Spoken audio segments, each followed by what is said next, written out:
My name is Sarah, and when my family moved into Maple Creek Estates, I thought we'd found peace at last. Quiet streets, clean yards, friendly smiles. That's what the brochure promised. What I didn't know was that behind one of those perfect lawns lived the most controlling woman I would ever meet. The head of the HOA, a woman everyone quietly called Karen. From the first week, she made her presence known. A knock on the door, a clipboard in hand, that rehearsed smile. She talked about community harmony, but every sentence felt like an inspection. She noted the color of our fence, the height of our grass, even the toys on our porch. I brushed it off. Every neighborhood has its busybody, but I had no idea how far she'd go once she'd learned about my son. Ethan was 6. Small for his age, a child with a heart condition that made every breath precious. His room was filled with monitors and a small oxygen device that beeped softly through the night. Those sounds meant safety to me. To Karen, apparently they meant violation. The day she first saw the equipment through our window, she frowned like she'd spotted graffiti. Those machines, she said, don't fit the neighborhood aesthetic. I told her they kept my son alive.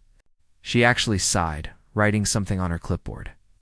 Rules are rules, she said, as if the HOA charter outweighed my child's heartbeat. Weeks passed. Letters started arriving, warnings, possible fines, talk of unauthorized medical equipment visible from the street. I ignored them until the city inspector knocked. Apologetic, explaining someone had filed a complaint claiming our home was an illegal medical facility. He looked embarrassed. He found nothing wrong. Still, Karen smirked every time we passed her in the cul-de-sac. Ethan's surgery date drew near. The hospital prepared us carefully. Keep him calm, monitor oxygen, bring him in early if anything seemed off. That night, I disinfected every surface, double-checked the devices, whispered prayers over his bed. Around midnight, a chill wind drifted through the house. I noticed the living room window cracked open. It's odd but harmless, or so I thought. At 2 a.m., the monitor beeped differently, a tone I'd never heard. I rushed to Ethan's side. The screen was dark. The oxygen machine off. Panic flooded me. The plug had been yanked, the metal pins bent slightly as if forced.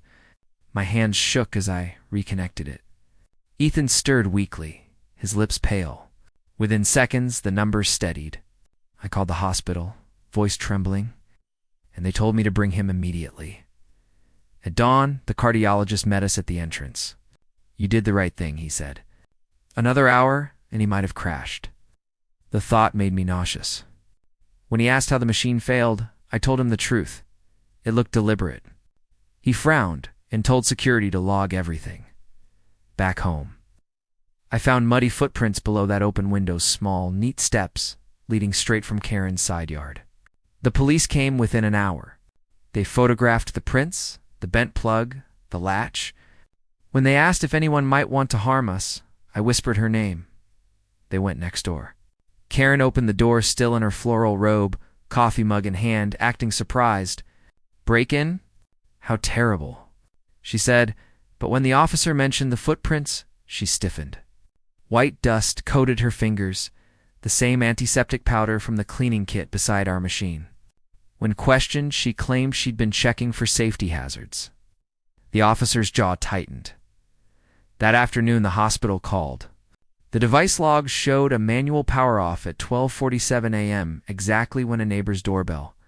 Camera recorded someone of Karen's height creeping past our hedge. The evidence was enough for an arrest. When they let her out, she shouted that she was protecting property values. I remember. The neighbors gathering silently. Realizing the monster behind the HOA badge, at the emergency board meeting the next day, Karen tried to reclaim the narrative. She said the machines were unsightly and that she'd only checked compliance. I stood before everyone, exhaustion and fury balancing in my voice. "You nearly killed my son because you didn't like how medical equipment looks." The room went still. Even her allies lowered their eyes. The board voted unanimously to remove her and ban her permanently from any HOA position. But the police weren't done. Interfering with medical support equipment is a felony. The doctor himself filed a statement describing the near-fatal risk. The prosecutor called it criminal negligence bordering on attempted homicide. For once, Karen had no rules to hide behind. The weeks that followed were surreal. News crews came. Neighbors who once avoided us brought casseroles and apologies. The HOA rewrote its bylaws this time, including a clause protecting medical accommodations. Ethan's surgery succeeded. His heart was finally strong. When he woke up, he whispered, "Mom, the beeps sound happy now." I laughed through tears. Karen eventually pleaded guilty to trespassing and tampering. She was sentenced to community service and therapy. Her house sold quietly soon after. I never saw her again, but sometimes I catch myself checking the window locks before bed. People ask why I didn't move. Because this is Ethan's home now, the place where we fought for his life and won. The doctor who saved him visits every year, joking that we taught the whole town a lesson: compassion must always outrank rules. When I tell our story, I make sure people know the truth. Villains don't always wear masks. Sometimes they carry clipboards and quote bylaws.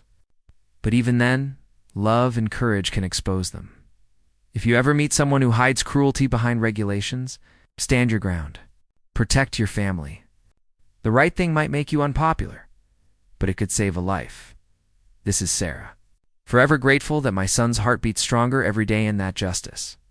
In the end, found its way to Maple Creek Estates, and to everyone listening. Remember, rules mean nothing without empathy. If this story moved you, share, and subscribe to States of Heart for more powerful real-life tales, where good people stand up against the worst kinds of control.